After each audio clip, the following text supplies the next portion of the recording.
इस गल्लों नहीं कदे इतिहास बनते किहड़े राजियां दे किन्ने पूर जन्मे आउण वालियां नस्लां ने पुछना है किहड़ी कौम ने किन्ने मंसूर जन्मे।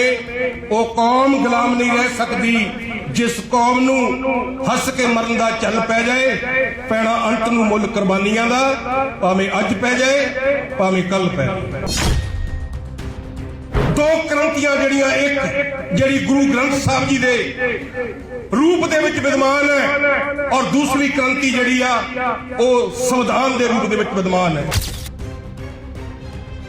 ਭਾਰਤ ਵਿੱਚ ਦਲਿਤ ਰਾਜਨੀਤੀ ਦੇ ਦੋ ਵੱਡੇ ਥੰਮ ਮੰਨੇ ਜਾਂਦੇ ਹਨ। ਇੱਕ ਡਾਕਟਰ ਭੀਮ ਰਾਓ ਅੰਬੇਦਕਰ ਅਤੇ ਦੂਜੇ ਕਾਂਸ਼ੀ ਰਾਮ। ਕਾਂਸ਼ੀ ਰਾਮ ਨੇ ਪੰਜਾਬ ਤੋਂ ਉੱਠ ਕੇ ਭਾਰਤੀ ਸਿਆਸਤ ਵਿੱਚ ਬ੍ਰਾਹਮਣਵਾਦ ਦੀ ਸਤਾਈ ਹੋਈ ਦਲਿਤ ਪਛਾਣ ਨੂੰ ਪੈਰਾਂ ਸਿਰ ਖੜਾ ਕੀਤਾ। ਇਸ ਕਾਜ ਲਈ ਉਹਨਾਂ ਬਹੁਜਨ ਸਮਾਜ ਦਾ ਨਾਰਾ ਬੁਲੰਦ ਕੀਤਾ ਅਤੇ ਬਹੁਜਨ ਸਮਾਜ ਪਾਰਟੀ ਬਣਾਈ।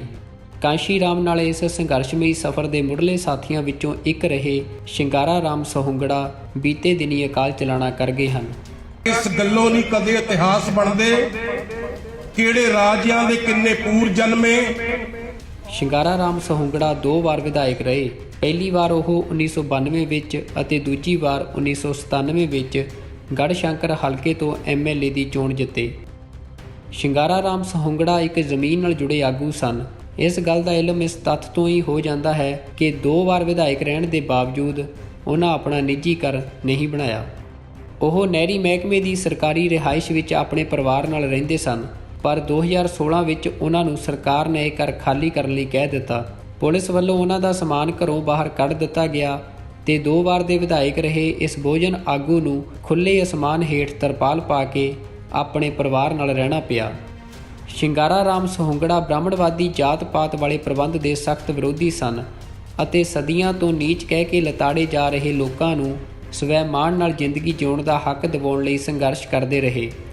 5000 ਸਾਲ ਤੋਂ ਬ੍ਰਾਹਮਣਵਾਦ ਜਿਹੜਾ ਆਰੀਆ ਦਾ ਆਗਮਨ ਹੈ ਔਰ 5000 ਸਾਲ ਤੋਂ ਜਿਹਨੂੰ ਅਸੀਂ ਵਰਨ ਵਿਵਸਥਾ ਵੇਦਾਂ ਦੀ ਵਿਵਸਥਾ ਔਰ ਸਿਮਰਤੀਆਂ ਜਾਤ ਪਾਤ ਔਰ 5000 ਸਾਲ ਦੇ ਵਿੱਚ ਕੋਈ ਵੀ ਕ੍ਰਾਂਤੀ ਜਿਹੜੀ ਆ ਉਹ ਇਸ ਦੇਸ਼ ਦੇ ਵਿੱਚ ਮੁਕੰਮਲ ਕ੍ਰਾਂਤੀ ਨਹੀਂ ਹੋ ਸਕੀ।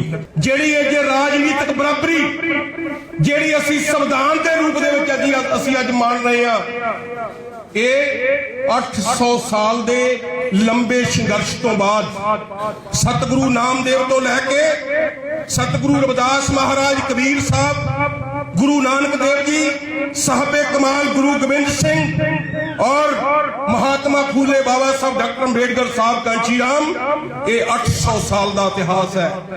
800 साल दे जे लंबे संघर्ष दे बाद जे सानू ये राजनीतिक बराबरता मिली आ तां फिर समाजिक अते आर्थिक बराबरी दे लई किन्नियां सदियां लगणगीਆਂ। ਇਸ ਸੰਘਰਸ਼ਮਈ ਸਫ਼ਰ ਵਿੱਚ ਉਹ ਸੰਘਰਸ਼ੀਲ ਸਿੱਖ ਧਿਰਾਂ ਦੇ ਵੀ ਕਰੀਬੀ ਰਹੇ। 2019 ਵਿੱਚ ਜਦੋਂ ਦਿੱਲੀ ਅੰਦਰ ਸਥਿਤ ਭਗਤ ਰਵਿਦਾਸ ਜੀ ਦੇ ਸਥਾਨ ਨੂੰ ਤੋੜ ਦਿੱਤਾ ਗਿਆ ਸੀ ਤਾਂ ਵਿਰੋਧ ਵਿੱਚ ਉਹਨਾਂ ਵੱਲੋਂ ਕੀਤੀ ਤਕਰੀਰ ਦੇ ਆਧਾਰ ਤੇ ਉਹਨਾਂ ਖਿਲਾਫ ਦੇਸ਼ ਧਰੋਹ ਦੀਆਂ ਧਾਰਾਵਾਂ ਅਧੀਨ ਮਾਮਲਾ ਵੀ ਦਰਜ ਕੀਤਾ ਗਿਆ ਸੀ, ਪਰ ਬਾਅਦ ਵਿੱਚ ਦੇਸ਼ ਧਰੋਹ ਦੀਆਂ ਧਾਰਾਵਾਂ ਹਟਾ ਦਿੱਤੀਆਂ ਗਈਆਂ ਸਨ।